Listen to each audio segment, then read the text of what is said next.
Hello, and welcome to the FanNation New Graphic Novel Podcast. Join 4 librarians as they talk about the newest graphic novels that they've read and the things that they're most excited about. Hi, I'm Kristen, and I am really into YA, especially thrillers, but I've been really focusing on trying to get more into graphic novels, so it's been really good to be preparing for this podcast and get to try new things. Hi, I'm Chris. I read a lot of YA fantasy and a lot of graphic novels and shonen manga. So for those that don't know what shonen is, it's more geared towards boys, whereas shoujo is geared towards girls. Hi, my name is Teresa. I read a lot of graphic novels. I tend towards memoirs and nonfiction and anything that doesn't have a superhero, realistic fiction, horror, science fiction. And when I'm reading actual literature that's not with pictures, I like post-apocalyptic, mysteries, thrillers, but I'll read pretty much anything. Hi, I'm Diane. I've been obviously reading a lot of graphic novels, preparing for the podcast. I tend to read a lot of variety of things. Post-apocalyptic is sometimes my favorite, but right now I really love graphic novels. Oh, I'm so glad. It's always exciting to me when someone is reading something that's a little outside of their comfort zone and then they're into it. I really like that. And I'm really glad that Chris has a little bit more of the perspective on manga, because that's the one place where I'm like a little weaker. In preparing, I read a few manga, and it took me a little bit to know which page to start reading. Like, instead of reading from left to right, I needed to do the panels the opposite way, and that was a little bit different for me. But let's get into it. Let's start talking graphic novels. The graphic novel that I wanted to focus on, that I was really excited about, and I think that some of you were really excited about too, was Molly Knox Ostertag's The Girl from the Sea. It's beautiful.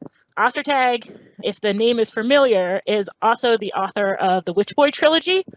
But this graphic novel, The Girl from the Sea, it's about family, it's about romance, it's about first love. The protagonist, Morgan, is 15 years old, and she has like a bunch of secrets.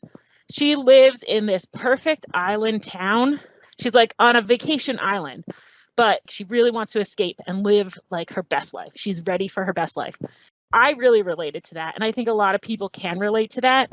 Like, this place is beautiful and people come here for a vacation, but it's just like personally stifling to me or her. I think maybe I'm putting a little bit of myself in here. But yeah, she is stifled in this beautiful place. She's ready to get done with high school, which I feel. She wants to move away from her mom, move away from her brothers, but also she wants to move away from these friends that, like, on the outside, when I read the book, I'm like, these are great friends. This looks wonderful. But Morgan feels like her friends don't get her. And I think some of that is like she's got secrets and she's afraid to give those secrets to her friends and trust them with them. And one of Morgan's biggest secrets, and she holds it the closest, is that she wants to kiss other girls. So that's like a main theme in the book. But one night, Morgan, she's preparing for her new life. She's taken some break from her family, and she's outside and she almost drowns. Again, island. And this mysterious girl comes and saves her, like pulls her out of the water. Oh, here, I'm going to save your life, which is awesome. And the girl's name is Kelty. And Kelty and Morgan, they're immediately buddies. Like, they feel like they start hanging out together. Morgan's not hanging out as much with her friends, but Morgan felt like she was known by Kelty. Like, her friends, she had these secrets from, but like when she met Kelty, it felt like home. But surprise, Kelty also has some secrets. And as the girls start to fall in love, all the secrets, both of their secrets, start to come out. I thought that Kelty was the cutest character. And when we talk about graphic novels, the illustration is as important as the words, right? So this particular style of illustration, like, sometimes you pick up a book and you're like, this is for me. And so, like, that's how I felt with Girl from the Sea. I picked it up and I'm like, oh, these girls are like little curvy, like cheruby-esque. I love that graphic style. And this one did it for me. I knew it was for me, and the colors and the style and the story, they were all wins. I know that some of you also read Girl from the Sea, so if you had other input, that would be great, but I would highly recommend Girl from the Sea. I read it too, and it was really fun too. Like there was like some deeper stuff, but like it never got like really bogged down and like we were so angsty. Like she had a hard time, but like just because you're having a hard time doesn't mean you have to be like doom and gloom angst. Like you can be like things are rough, but like still doing like okay and just like wanting something. So like it showed like yeah, you might be like doing okay, but like things are still hard, and that, like that's important to show as well. It's like you don't have to be like so extreme and like sad. Like you just be like things not doing great. Yeah, like I want to be somewhere else. I want to grow up. I want to be the person I was meant to become. But you're still living every day. Yeah, She's like still, she's still like having a good time. Yeah, I get it. It wasn't heavy. Like the topic, you could have done this a totally different way, and it could have felt really heavy. But as a graphic novel, it was just like really light and easy to read, but also so relatable. I'm not in high school anymore, but I remember those feels. And I agree with you on the illustrations. The colors, they're so bold. It really drew me in. Yeah, I think the best thing it was so beautifully drawn. But I think also like the family dynamic and things like that. Like wasn't it her brother in there and points of it, you know, that yes. But you know, so like it was real. It was a real story with the family and with the friends. And then the couple, you know, so I thought it was really well done. And, yes, the couple. I mean, I don't want to give away anything about this graphic novel, but the things that are, you know, legends that were brought into Girl from the Sea just like enhanced it so hard. Girl from the Sea reminded me a lot of the illustrations from like Heartstopper, which has been super popular. Yeah. Heartstopper is so cute too. Like so cute. So Heartstopper has 3 books, correct? 3. Yeah, the fourth one comes out in out. December. Awesome. I've only read the first one, but the first one was so cute that I like ripped through it. It was just like a great story, and it had that animation style that's like for me. So I agree. I think Heartstopper, and plus the theme of the LGBTQ, you know, it was similar, but the drawing, I went through it so fast. Like it was such a quick read and just kind of light. I think Heartstopper had probably a little more depth, you know, maybe because the characters were older. And then of course it was the 3 books. So you read the 3 and I can't wait for the 4th one that comes out in December.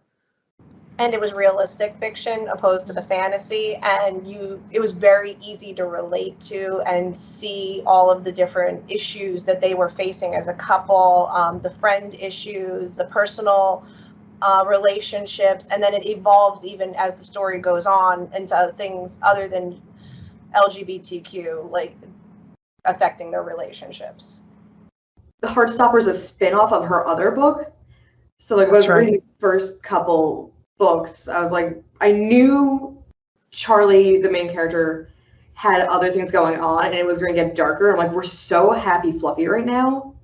How are we going to shift into that darker theme that I know exists? But book 3 did a really good job of transitioning into it. So like 4 is going to be dark, but I'm pretty sure it's going to end happy because like, how can you not with where Heartstopper is? Right. You can't just keep going darker. Yeah, especially because it's 4 volumes. Yeah.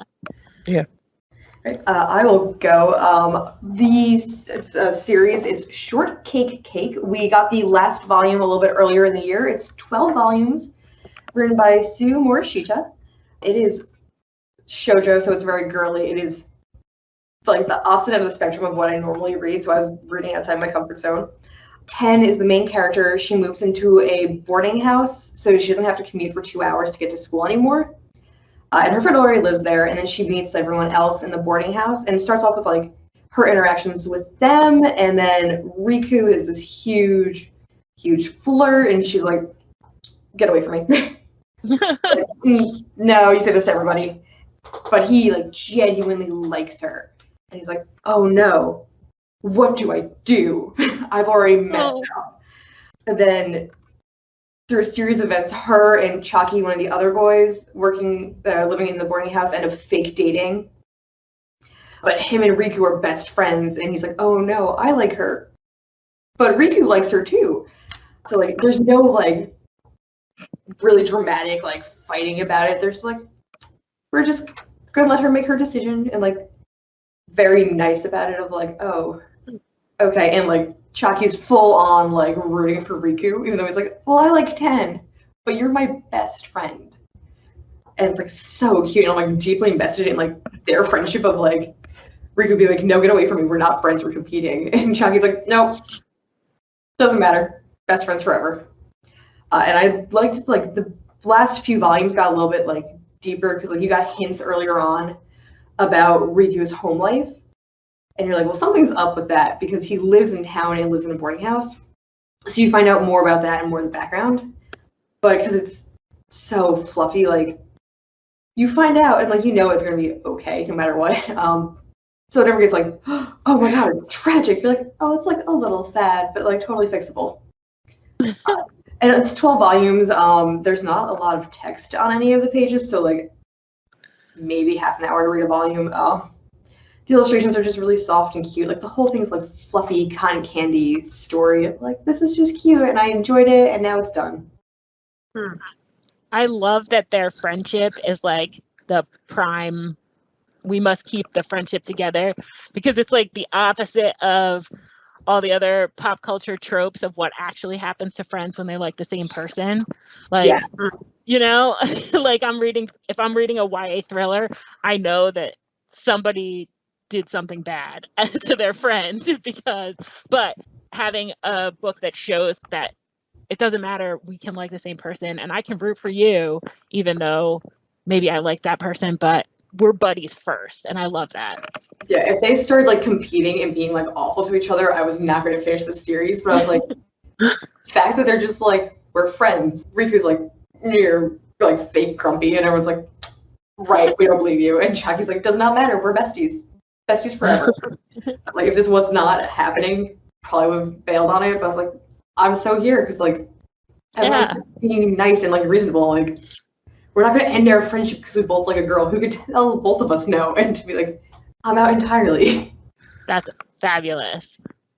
So again, I am lacking in manga, and now you're reading type of manga that's different than what you regularly read, and how'd that feel? I used to read more shoujo in high school, and even I've always gravitated more towards like shonen, where it's like Dragon Ball Z is like the number one like example of like, we're here, we're gonna fight the bad guy, we're gonna get stronger, we're gonna fight a different bad guy. And it's a lot more action based and like higher stakes where you're like, I mean, Goku doesn't lose, but like something could happen. I felt like sometimes you get like more personality happening in there because there's just conflict, whereas like everyone's like soft and fluffy. And there's also a smaller cast of characters, but also Demon Slayer, which I'm also reading, and like a couple other ones I'm reading, are like double, triple, quadruple length in Dragon Ball's case. Like Dragon Ball Super, and Dragon Ball Z is like 60 volumes at this point. So like you get a lot of time to get to know those characters and like know who you like. Like this is like you gotta get on board with these characters fast. It's like a commitment. I think that might be why I have shied away from manga, is like it's a commitment. Like that's so many books, I need to be invested. But I think in preparing for this, most of us read Play It Cool Guys, and that was really cute, but it's at the beginning of whatever length its run is going to be. And where would that fall? Is that more aimed at men, or is it aimed or boys or girls? I feel like it's more towards the shoujo end of things because it is kind of a softer. All the main characters, it's all guys. Yes. And it's more about like interactions and less like competing. Yes, it was like, much less competing. The first one that like they're going to become friends and it's going to be about their friendship and them being awkward weirdos together. Yes. I'm so excited. It reminds me of The Daily Lives of High School Boys, which is kind of another slice of life. Like we just watched high school boys be weird high school boys, no stakes, just you like the characters, so you're here. Yeah. Play It Cool Guys. It was so. I only read the first book, but it was so different than anything else that I had read because they're like klutzy and like always having really awkward interactions that are like painful, and how they deal with them. And I don't think I've ever read a book quite like that, where they're like, just play it cool. It's cool. Like no matter what awkward thing you did, just like keep moving. I like that concept. But they had 4 different styles of playing it cool, which I never saw. So you saw the breadth of, well, I have no idea that I'm even being awkward versus I'm very conscientious. I am totally being awkward right now, but I have to be cool. That one's definitely me. Yeah, or the one that makes a joke every time, like he laughs it off. I like that one too. You know. I like that they were all jealous of the other one's approach to things because they are pretty aware. They're like, oh no, they're like, oh, I wish I could do that and just be so effortless. Meanwhile, you see all the like girls in the background that are like, oh, the guy that's already jealous is like, he's so effortlessly like cool about everything he does. So he's already succeeding, but wishes he could be as cool as the other guy who is equally awkward. Yes, they were so awkward, but also it had a lot of feeling. I was like, I felt the cringe when when I was reading some of those things. I'm like, I would have did this. Uh-oh. If you cannot handle secondhand embarrassment, you cannot read that because that is all that book is. It's true. That's true. I love the small animal cafe. I would like to go to a small animal cafe like they had in that book.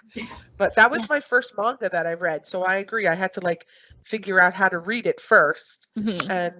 And I was like, this is just a preview. Like I felt like I need the second book. I need the next book.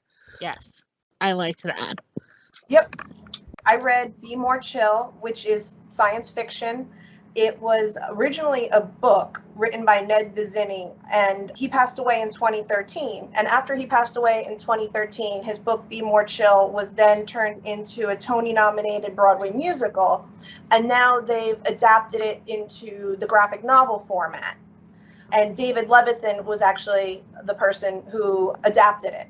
I like the idea of books being adapted into graphic novel because it sheds a new light on the dialogue. And as I get into talking about this book, that's what I saw, that the dialogue boxes helped distinguish the characters in this instance. So the story is about Jeremy. He's an average high school nerd, loner. He has one like true best friend, and he's obsessed with a girl, and she has no idea he exists. So another student tells him about how he can get a squip, which is a pill-sized supercomputer that when he ingests it, this squip will make him the coolest guy in the world. And it does. So he gets the pill, he takes it, and then it instructs him on what to wear, how to talk, how to walk, what he needs to do, and then everybody thinks he is the coolest guy in the room. But what he learns very quickly is that there's a dark side to getting everything you want and letting a supercomputer essentially take over your mind. What could possibly go wrong? And that's why I like you could see the dialogue between the supercomputer talking to him versus him talking, and those dialogues of like, this is, I'm telling you what to do, and then he's doing it. And I just think, even though this book was written like in 2005 initially, there's something about this warning of letting technology take over our lives and how much influence it has on us and how we go forward into the future. And I liked that as well about this story. Now, I haven't read this one, but once you said that you were going to talk about it, I took it out. And now that you've told me a little bit about it, I am super excited because sci-fi is right up my alley. And also, I would be interested to read both, like know the different feel of the book versus the graphic novel. Because there are many other graphic novel adaptations of books that we've seen, and they give you something different. Like just from off the top of my head, I'm thinking of Speak by Laurie Halse Anderson. When you read the book and you get an overall feel, and then the graphic novel was there was so much power in the visuals. It Speaks, she's an artist, and she's in the classroom and she's making these artistic interpretations. So when you see those illustrations, not only the emotions on her face, but like certain aspects like that, it brought that story home. Yeah. And this one is also a musical, correct? Yes. And we have the musical available that you can listen to the soundtrack. Oh, awesome. Yeah. I think I saw that when I was looking it up in Hoopla, maybe. But that's a really cool, I don't know. Would you take the pill thing to be the coolest person? I mean, but you know what happens. So like there's some fallout, right? But if you didn't know and someone just came in and they're like, here you go, you could be like the coolest person. Would you take the pill? Would this Aren't get we me all more the coolest money? people?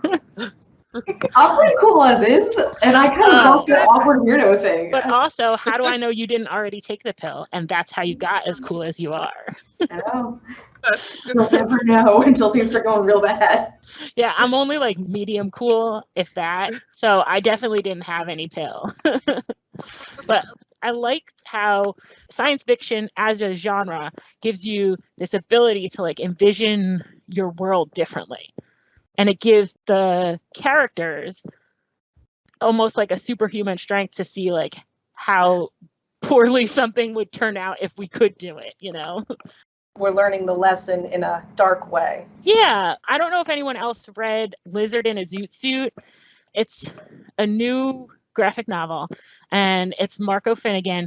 And the interesting thing about this one was the end material was so powerful and it placed the story in a context. So like this is a fantastic story. Like human-sized lizards don't wear suits and walk around town and all this stuff. But the end material, because it was historical fiction based, that end material, I didn't, other than that Zoot Suit Riot song from 1990 something, I didn't know what they were talking about.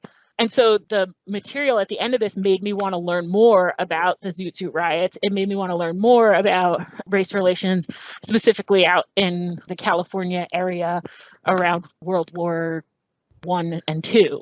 I didn't know this stuff. And so I like the ability of these books to draw you in to real, true history. So I read My Body in Pieces. It was from 2019 by Marie Noelle Herbert. It's a biography. She's from Montreal, and it was sad and dark. It was about your body, and it was about a girl who was, you're young and you think you're a princess, and then all of a sudden you find out you're fat. And then you go down that journey of if I'm fat, then I'm ugly. If I'm fat, I'm lazy. If I'm fat, I can't do these things. If I'm fat, I don't have friends. And, it did like hurt my body in pieces because she really ripped her body apart. She would just scrutinize it and look at every piece. She'd stare in the mirror at a young age, and maybe even like early teens, and she would just see all of her flaws. And she had challenges with her father in different ways that he saw her body, and then with her mother in ways that she kept feeding her, like her mother's way was to feed her to make her feel better. And it could have been a cultural thing too. I know, I could relate to that. And my family's Italian and we eat, that's what we do. So I think that it took a long time. She went through all these stages and it took time, and it took some good friends and some therapy. And finally, at the end, even though oh, I'm going too far. Not supposed to say the end.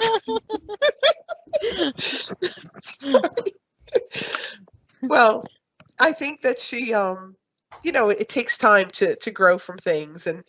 But I think that happens to a lot of us, no matter what we look like, right? Yeah. Any size we are, we can pick apart any piece of our body and really criticize it. And so, like I said, I think good friends are what really helped her.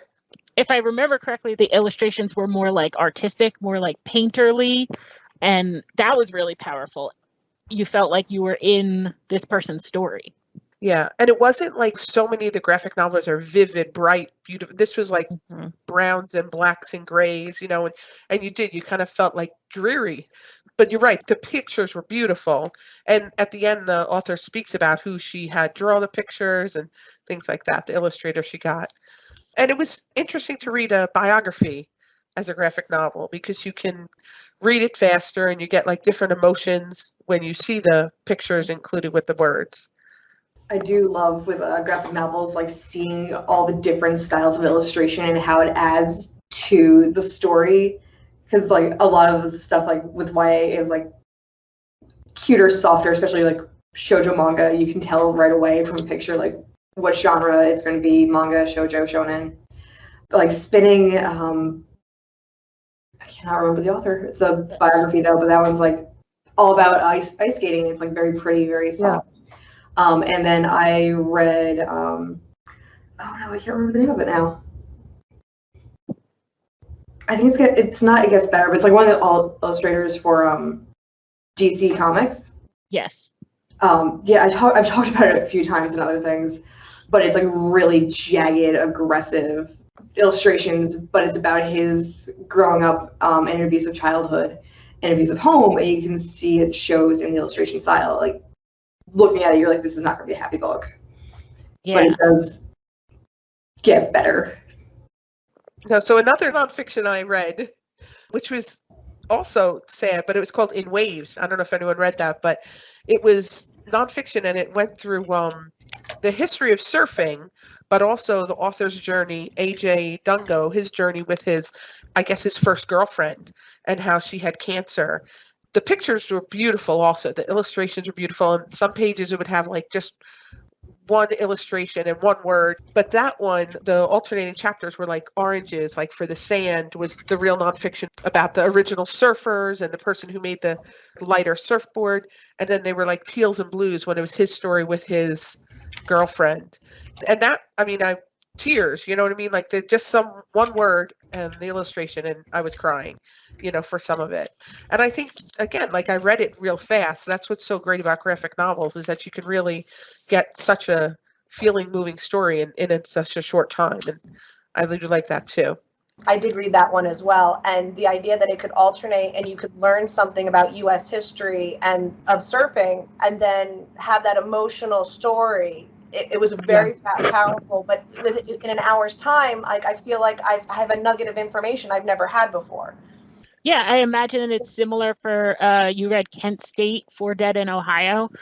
I might not have known the story, but I'm getting this snippet and it's so packed with emotion and packed with visuals that it's not going to go away. Like I'm going to remember that more than some of the other books that might take me longer to read, but these are going to be more powerful. And there's subjects that we don't necessarily cover in school, in middle school and high school. And you're like, well, why didn't I learn about this? These are significant things that put us where we are today. Right. George Takei's They Called Us Enemy. I was talking my gosh, that was fabulous. Actually, about that because they're like, I didn't learn about this, and I'm like, you are correct. It does not get covered in history a lot of times. Like I learned about it accidentally through my English class in high school because they have like a short story about it, and I was like, what is this? Yes. And I was like in high school and paying attention in history class, so I was like, we didn't cover this in all of the years worth of like World War II history that I had to learn. Like, yeah, we didn't cover that. Novel is a really huge deal because there's teens people our age that definitely didn't learn it because like we went through the same school system. I think it's also really not to say that other books about Japanese internment camps aren't as powerful, but George Takei is like a household name, right? Like we know George Takei, and George Takei had this experience and now is sharing it with everyone, although has been sharing it for years and years, but now with a graphic novel, a new generation can get that story from someone that they can still see. A little bit more accessible too, because it's pictures, because he originally, he mentions doing like a whole play and production, which is amazing, but very limited on how many people it can reach and who can afford to go to see it. Whereas we have it, I think, on like every platform we have. Yes. We have it physically. You can read it on your phone. On I think both Libby and Hoopla, like you can easily access it. Like I think one of the schools I was talking to was like, "Oh, we might do this as a class now because it's so accessible now." It's very accessible, and I think one of the very first graphic novels that I read that was nonfiction was about Alan Turing, who I didn't know. It was the Enigma game in graphic novel form, and I didn't know all of that. I didn't learn all of that in school. And so then it made me more interested to go do my own research, to learn a little bit more myself. And it sticks with you. These nonfiction graphic novels stay with you. And I think that's the part of the power of the genre. The other book I started talking about is Happiness Will Follow by Mike Hawthorne. Ah, awesome. Does anyone have anything else they think that we should have in here? I mean, I read Flamer, which was great too. I think we've all read Flamer, right? We all read Flamer, yeah. We all read Flamer. Yeah. I mean, that was so good too. That one, I just think that it shows it from a different light. And again, a quick read, but not so colorful and brilliant. Obviously, there's colors in it, but where they're meant to be. But that's a serious subject too, and how is conflicted, and then at the end, it was a good book. It was a really good book. There was another not nonfiction, but one of the books that originally, when I was reading for this podcast, was The Dark Matter of Mona Starr. That one's Laura Lee Gullidge, I think.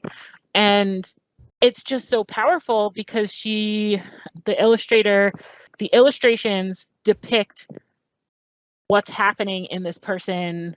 It deals with depression and it deals with other mental health issues, but the way that she envisions anxiety or depression as these like swirls, it made sense to me. I was like, this all makes sense when I put the words together with the pictures, and I don't know that it would have been as powerful one without the other. Invisible Differences is another nonfiction one that did a really good job with the illustrations and the colors. Mm-hmm. Because yes. After she gets diagnosed with autism and starts having tools to manage it, she gets more and more color throughout the illustrations, and everything becomes more vibrant because she knows what's going on. She's like, having a diagnosis is great. She's like, I know what this is. Like, I know why I'm different. And like, you can tell in those illustrations, in that shift of like black and white and a little bit of red to having so much more color throughout it. Oh, that's definitely one I'd like to read. Yeah, that was a good one too. Yeah, it's an adult one. It's like physically bigger, but not like thicker. Yeah. If that makes. My Life in Pieces, I think, was a bigger book. It was like yes. picture book size as opposed to like a graphic novel size. But we don't really talk about that very often, but about the size of these books. Sometimes I'll get a graphic novel that, like the newest one from the author of Fun Home, My Life in Exercise. I forget what it's called. It was like, but that one, it was massive. It was a massive book. Or Hoop Dreams. Wait, Dragon Hoops. Yes. Dragon Hoops. It's big and it's almost harder to experience because it's like a huge book and they're heavy. They're so much heavier than like, because the pages are thicker. But yeah, it's a thick book. I read that and I've been telling kids, the way I've been selling that to teens is I don't like sports. Oh, I don't like sports. I like this book. And everyone's like, and I'm like, I'm not kidding. Everyone's watching, like, you play sports. I'm like, it's a different situation. Like, well, yeah. Like with Dragon Hoops, I was like, this is not a topic that I care about at all. And then, I'm reading it and I'm like, oh, well, the main character didn't really care about this at all until it was like part of his life. And so like, it was really cool to read. If you told me, Kristen, you must go read a book about basketball, I'd be like, please, no, I don't know that I will survive.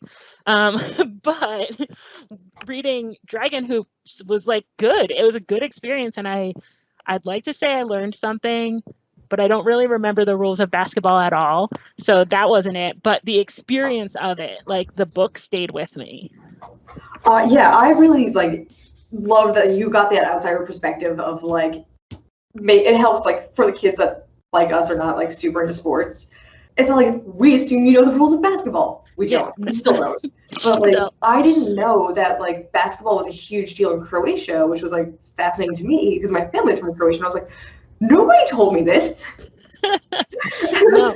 And it like did this huge chunk of history, and I was like, this is super cool. It talked about the Jewish community in New York and how that they helped really heavily develop basketball as well. And I was like, these are all really cool, interesting things that I never would have found out about basketball if I hadn't read this book. Right, and I never would have told you that I cared about it. And maybe I still don't super care about basketball, but like, we can all try something that we didn't think we liked if it's given to us in a format that is digestible or accepted by us at that time. Well, I'm glad you told me about it because I definitely want to read that one. And I picked it up and I'm like, this is too big and thick and heavy. And yeah, put it down. Yeah, it is, but it's worth it. It was worth. I mean, and because it's a graphic novel, it still goes faster. You're still gonna get through it. It's just maybe put it on a table instead of holding it, because then your arms will hurt. Well, I have added so many books to my list from just listening to you guys. I'm like, oh, I got to get that one. I got to get that one. Absolutely. This was really good for making my to be read pile even taller, but I really enjoyed doing a little bit more intentional reading of graphic novels because it's something that I needed a little push for, and I'm really happy with what we found. Yeah, I have been book talking Shortcake Cake now to like my coworkers. I'm like, you like shoujo? Let me tell you about this thing that I read. And everyone's like, you don't like shoujo? I know. So I'm like, here, I read out of my comfort zone, and now you can read it, and you'll like it more. Join me. I want to say thank you so much for joining for the FanNation podcast for new graphic novels. I think we walked away with a lot, and I hope that our listeners will as well. Yes, and this list is going to be on our Padlet, which that way you can look up our Padlet. It's going to be on our website, and it'll be under our graphic novel Padlet and on our FanNation Padlets. It'll be cross-posted. So if you can't remember, you don't have to like skip around to try and remember what book it was. Just go right to the Ocean County Library.org and go to our book lists. So that way you can see our whole list.